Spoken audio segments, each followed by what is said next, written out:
everyone, and welcome to our podcast series.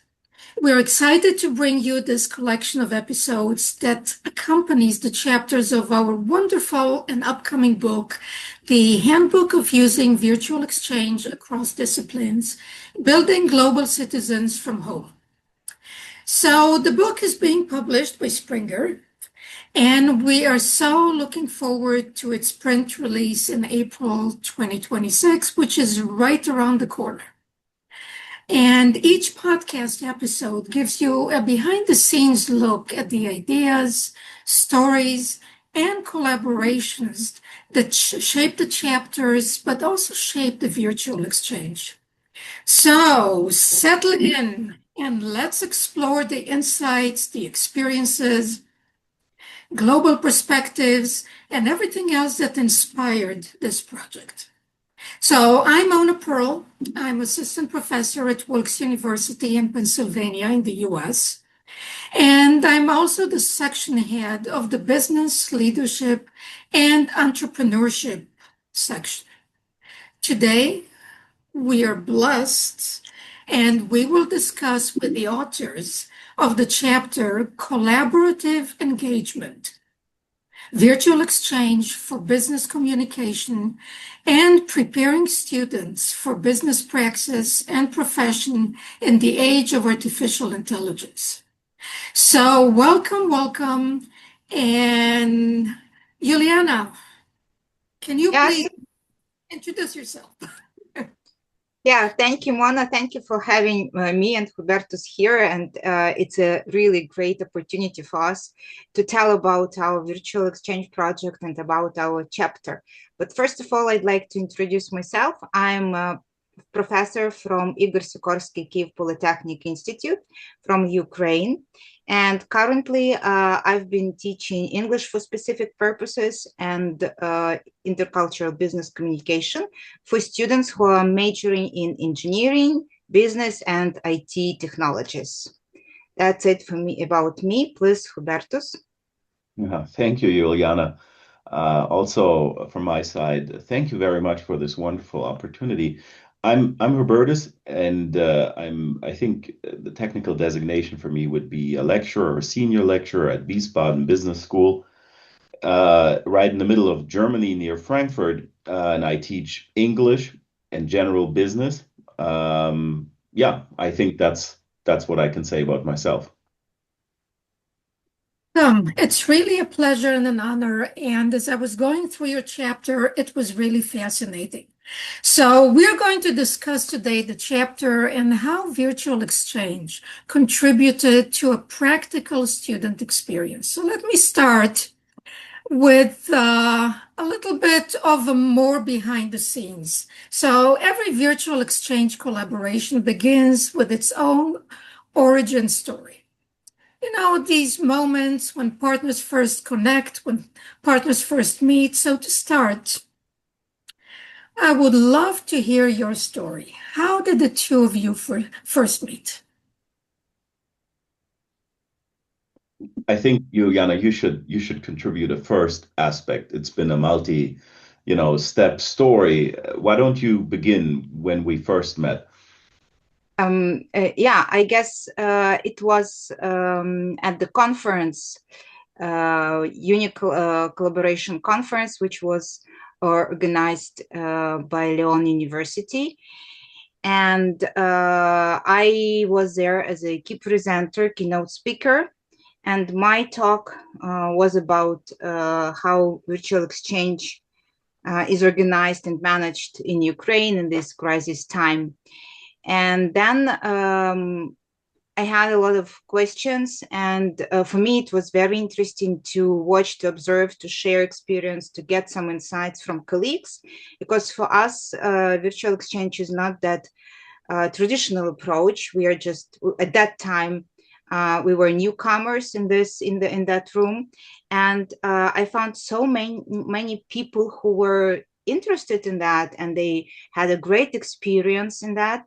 And I met colleagues from Poland, and then I knew that these colleagues from Poland, they cooperated with Hubertus, with Wiesbaden Business School, and they had a very interesting, very productive project, which I thought at that moment would be very important and interesting for our students majoring in business and management. And that is how I met Hubertus. And then we exchanged our contacts. And then later we met exactly in Poland. There was an International Staff Week. And then we got a closer connection, discussed our potential. At that moment, there was just a potential project, but then hopefully it led to real, very interesting project and very, valuable project for me as an educator and for our students. Hubertus. Yeah, right. Thank you for recapitulating that, and I can only subscribe to what you've been saying. I recall very vividly that we met a second time at the International Staff Training Week at um, you know in Gliwice. I'm just lacking the name. It's SUT, Silesian University of Technology. Um, and we almost that was in October 2024, and then in November 2024 we did a little workshop just for some of my colleagues and some of my students, small scale workshop, and then we ran the first project and a second project, and we also met only last year in Crete. So we've been meeting a number of times in person, but we've met many more times virtually discussing so many aspects. It's fascinating. These stories of how people first meet and how they decide to work together. So let me ask you, so what motivated you to design this virtual exchange? Because basically, you are at the intersection of business communication and artificial intelligence. So how did you come up with the idea? How did you go about it?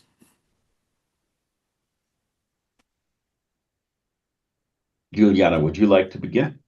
For me, virtual exchange, that was something to try, but actually I didn't know what to start with and how to motivate students, because I just thought that virtual exchange is something, like meeting in Zoom, discussing some short points, some maybe with peers, and that's it.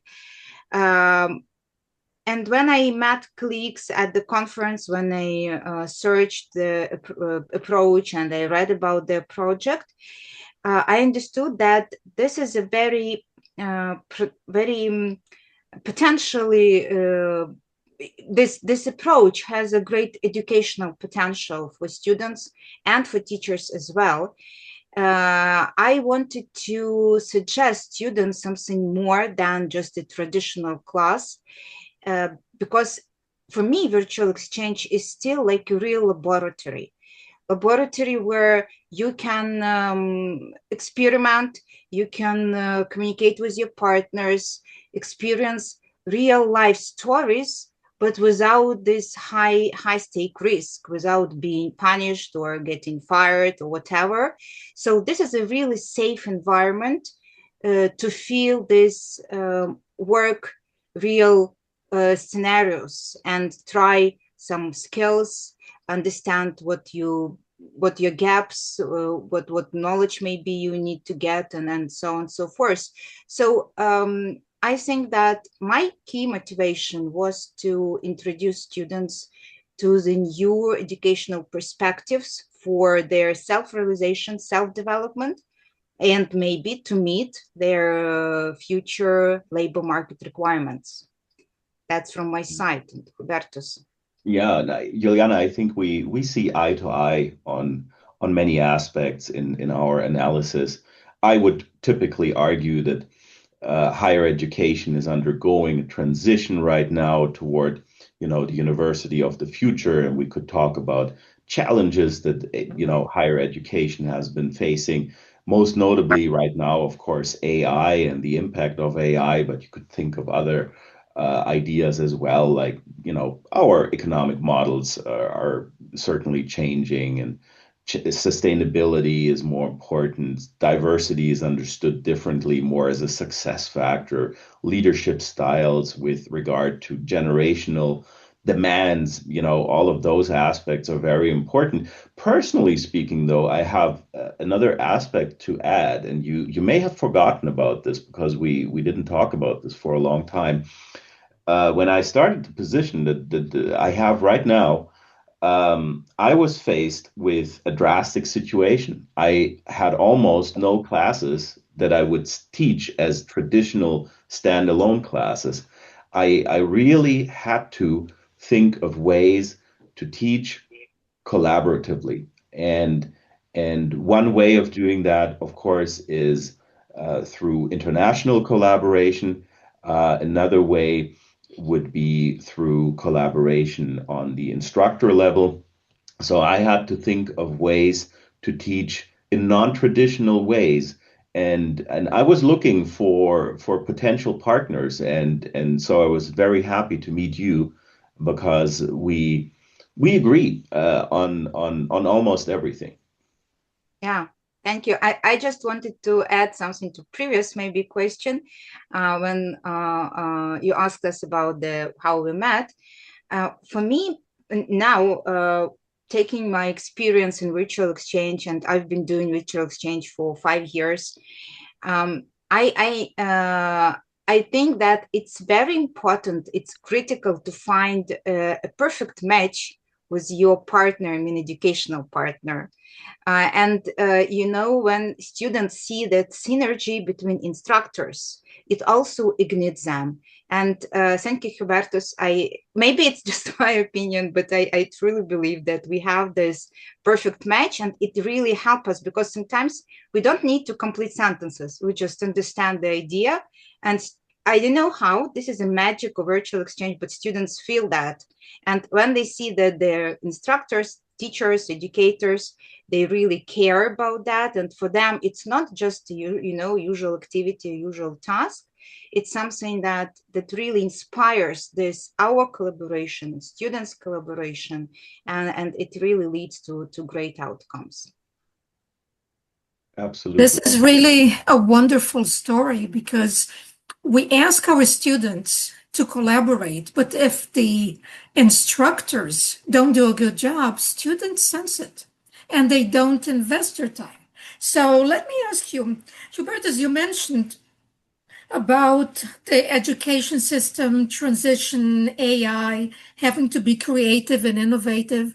So based on this chapter, what impact did virtual exchange have on the subject matter of your courses, and especially because of AI in general, but also because one of the topics was AI? So how did it all work together? Yeah, I think that's a complex question, but let me give you a few fundamental thoughts here.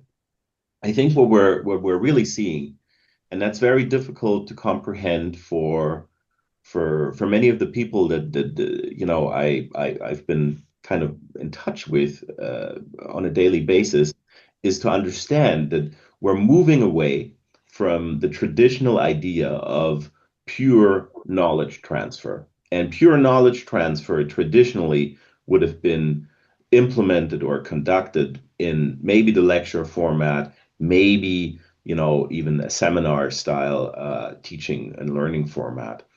And we're moving into um, established ideas, but they're becoming stronger, more pronounced, that we can, deduce from, say, constructivist theories.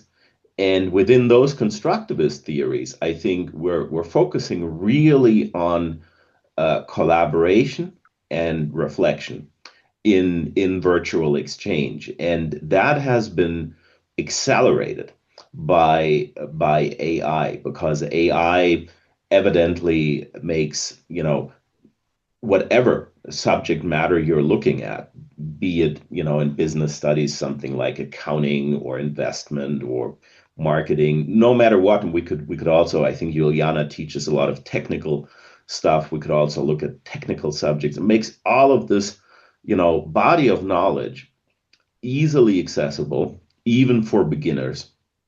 And so, um, uh, you know, we have to ask ourselves what's going to be relevant for our students in their education, but also in their professions in the future.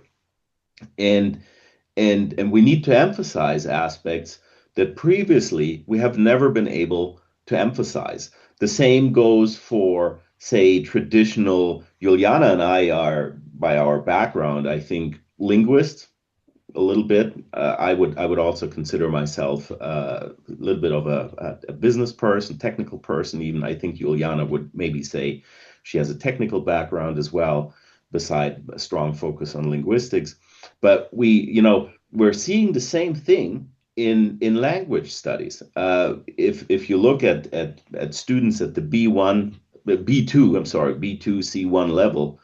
Um, we have to move away from traditional ideas about grammar, linguistic accuracy, say genre writing, or the say very important traditional idea of presenting, into other skills that will become even more important in the future. I'm not saying that these traditional skills are unimportant; they are very important, but the focus is shifting. And that can only be done through collaboration. Collaboration needs to be, differentiated from group work. Many of my colleagues say, well, what you do is kind of international group work, and it's not. We're not organizing a limited form of group work, where what we facilitate is collaboration that goes much deeper, that has intercultural aspects, that has linguistic aspects, that has psychological aspects about self-perception,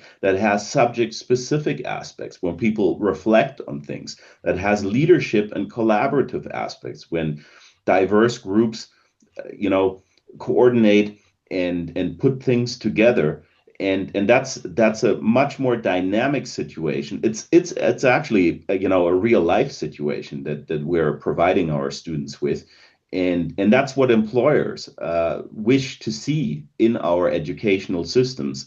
And so far, I don't think we've ever been able to implement it because we didn't have to, and the focus was on objectivist, traditional knowledge transfer, or linguistic aspects for that matter. And now we're seeing a new, a novel mixture, if I may put it like this. Would you agree, Juliana? Yeah, absolutely. Speaking of group work and collaboration difference, I would add the clear distinguish feature that if we assign a group work, even intercultural work group, but in a class, in traditional class, instructors usually set some clear points for students that this is your group. This is a time when you meet. This is your task. This is a criteria for the outcomes or assessment, and that is a more product-oriented task anyway. Whereas virtual exchange is something that is about meta negotiation and, I would say, communicative self-reflection, when all these scaffoldings, they are taken away completely because students get a freedom of choice of range of their tools to communicate, how to communicate.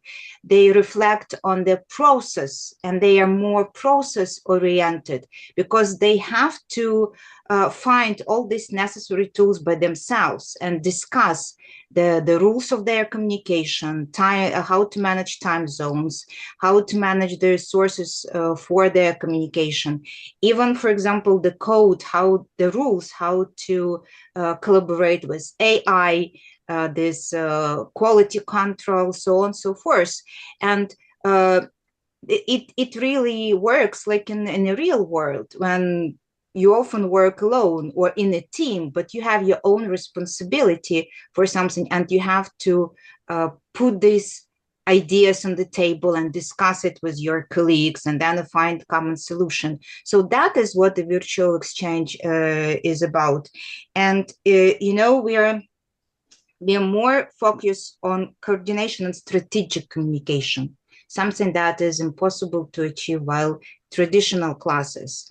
And I also wanted to add about AI that it's not a secret, and we know that students use a lot of AI tools. However, in traditional class, they still use it like for shortcuts without critical thinking, because their goal of a student to get a grade. And in this way, they think like a bit retrospectively, what grade did I get? Did AI help me just to get that grade and to hand out that product which teacher asked me to do? But virtual exchange suggests this forward-looking perspectives. How do we adjust? How do we adjust our tools, our communication for the next task, for the next step in our project, in our process? And in this way, students told me that they regard more AI as their assistant, maybe not as a colleague, but something, not someone, but something that can help them to control, to discuss, to find mistakes. It really makes life easier. But previously in our traditional classes, when I asked students to approach to AI as your assistant, not something that replaces you, for students it was difficult to understand. While during virtual exchange, they really got this idea that AI is an assistant, not someone which replaces you. That's it.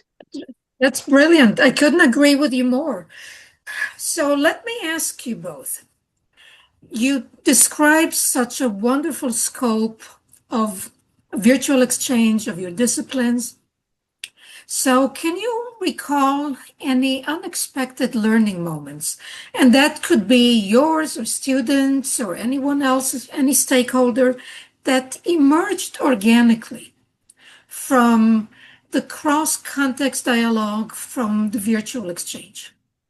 It can be funny, they can be sad, they can be illuminating, any learning moments. I have one. Oh, Juliana, you go first. Please, Hubertus, you will start. I will go.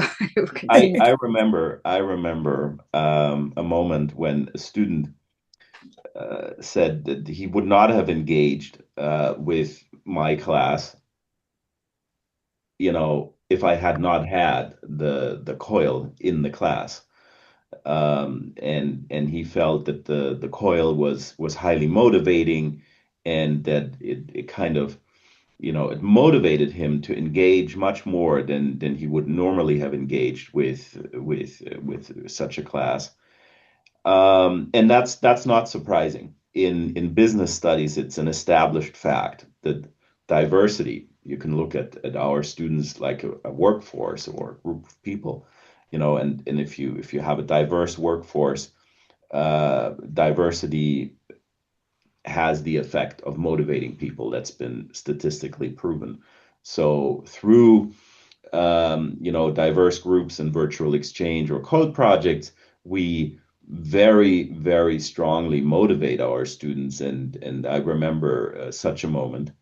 But I also remember sort of the parallel that among the instructors, there's been moments when we felt, our discussions yielded something that we didn't anticipate, that we never would have thought of before or would have been able to think of independently, and that basically the collaboration created something that was, unique and could not have been created in other ways or in traditional ways. Yeah, I agree with this. All these things, they are really highly motivating. I would say maybe type of study and learning for students. And we have students who tried virtual exchange once, and then every year they ask more and more, and they agree to participate in more and more virtual project, and it's really fascinating. And for me, as a representative of Ukraine, for our students, it's especially if they participate in virtual exchange for the first time, they often shy, and they sometimes a bit afraid of communicating with not native speakers, but people from Europe who our students assume that they are better at the English language, maybe they are better in their educational background, maybe experience, because it's not also a secret that, for example, students from German university, they're usually elders than our students. Maybe they had some working background, which also is highly valuable, but it may be like a bit of pressure for our students. And for me, it was a open moment when we were reflecting on the project, and one of my students at the final, they told that, we've never thought that German students had the same problems at their university as we have, not only in university, but also with their usual life, because one of the topic of our virtual exchange was financial literacy, how students can manage their personal financial stuff and so on, because it's difficult to live when you're a student. And our students really, they were surprised that students in Germany, they also may be lack of money, and they want to get a part-time job, and that they have to solve the same problems as we do in Ukraine. So we are the same, we are not different. And when students get this point that really we have the same value, shared values, and this globalization is just not a word anymore for them, that is for me the really very valuable outcome. It's just very simple, so obvious for us, for teachers who collaborate a lot. But I didn't expect that it would be and so eye-opening moment for students that we and Europe, we are the same people, we have the same problem and maybe the same solutions. Fascinating. Fascinating. It's the perspective that they gain in virtual exchange. And this is something that theory books don't give. Mm-hmm. So let me ask you do you have any closing comments, any thoughts that you may have, anything that you didn't say, and maybe now after talking about it, you said, I forgot to mention that. Anything you may Yeah, want to share? Yeah. yeah, I got something. I think in our chapter, we emphasize the idea of future skills a lot. And at first, you would think there is no connection between sort of traditional language teaching and then maybe business communication and future skills. Is there a connection? And I think our chapter very convincingly, establishes that connection. And it's basically the core, in my mind, about, transitioning to the university of the future. And if I may say it again, I think it is really about collaboration at the center. Then you have AI, and what I haven't yet said about AI is that Juliana and I have been trying to pursue a model that not only focuses on human to AI collaboration or human to human collaboration, but we were thinking of a human centric, AI enhanced type of collaboration that capitalizes on its full potential only through focusing on reflective capabilities and collaborative capabilities, and those aspects simply have not been stressed as much in our previous I think educational approach. And we implement something. We basically instruct our students in a new kind of education if we use collaborative methods like virtual exchange and COIL. So that's what I would say is an important aspect for the outlook. But I'm sure Juliana has more to say. Yeah, thank you, Hubertus. That was a really critical point. From my side, I would like to add also like a future skill may be necessary for labor market is something like we would call tolerance to ambiguity and maybe communicative risk taking. It's something that is also very interesting skill and knowledge that virtual exchange provides. Of course, I would say that when students participate in virtual exchange, we intentionally push them outside their comfort zone. And, students have to react to these emerging roles. It means that it is impossible to be always a leader or always, for example, an assistant, something like that. So students have to respond to emergent roles. They have to take risk even if they don't get the 100% of information, or they don't know their partners, or they don't clearly understand some kind of a criteria or instruction. But it's really like a real world works. We always have to be out of our comfort zone, have to take this risk if you want to achieve something. So for me, I guess that if you read our chapter, you will see that the future work isn't just about being a good communicator. I would say it's about being a strategic communicator, risk taker, and systemic coordinator. So it's more about moving from a student mindset where you're just waiting for instructions and waiting for criteria, and you just answer the question, do I suit this criteria? Does my work match this criteria or not? But virtual exchange pushes students to professional mindset, where you have to design the workflow, be responsible for your solutions, regulate the tools, and manage the uncertainty of our globalized world. That's it from my side. Fascinating, guys. And it's so wonderful. And I think everyone else is going to read the chapter and see that this was just a little bit of an introduction to what the chapter really teaches us as instructors, students, and the future professionals. So thank you so much, Juliana and Hubertus, and everyone else. Wait for the chapter coming soon. Thank you. Thank you. Thank you.